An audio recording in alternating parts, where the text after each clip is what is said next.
धन्यवाद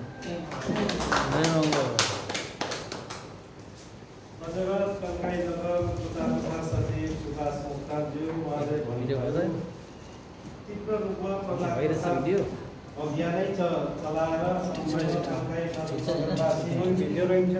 मूलवासी प्रदान गर्दै घर दैलो कार्यक्रम गर्नुपर्छ भनेर उहाँले सुझाव दिएर गइसक्नुभयो।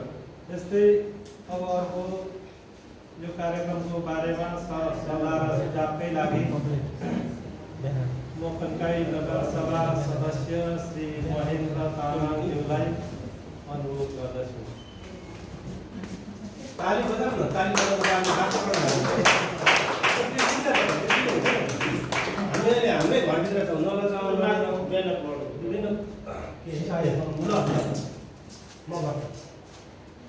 आज धन्यवाद। कन्काई नगरसभा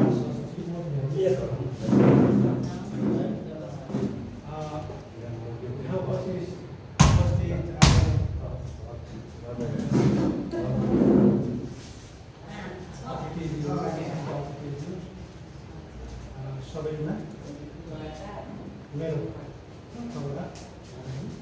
जुझारुकारी अभिवादन गर्न चाहन्छु। जय मङ्गल। जय मङ्गल। आजको अब यो हामी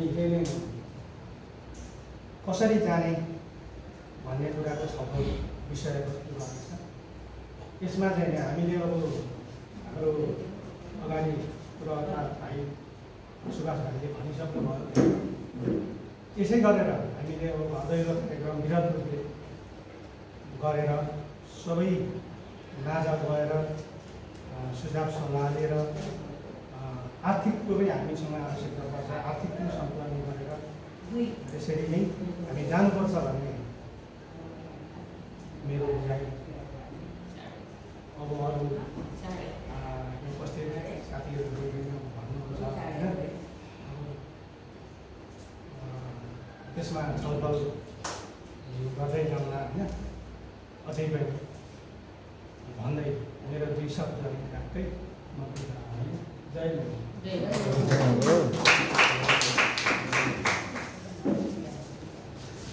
धन्यवाद तपाईँज्यू। तपाईँले पनि यो कार्यक्रममा हामी कसरी जाने भन्ने बारेमा आफ्नो राय र सल्लाह राखेर गइसक्नुभयो। तर एउटा कुरो एकदम सही कुरो गर्नुभयो, आर्थिकको बाट पनि यहाँ हुन आउँछ। उहाँले आर्थिक सङ्कलनको लागि पनि कसरी जाने के गर्ने भन्ने बारेमा थोरै कुरो उठाउनुभयो।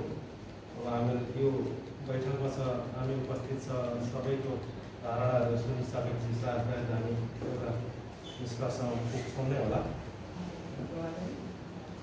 अब राय र सुझाव राख्ने क्रमलाई निरन्तरता दिँदाखेरि मङ्गू नेसनल अर्गनाइजेसन कन्काई नगरसभाका सदस्य श्री पदम कुमारज्यूलाई पनि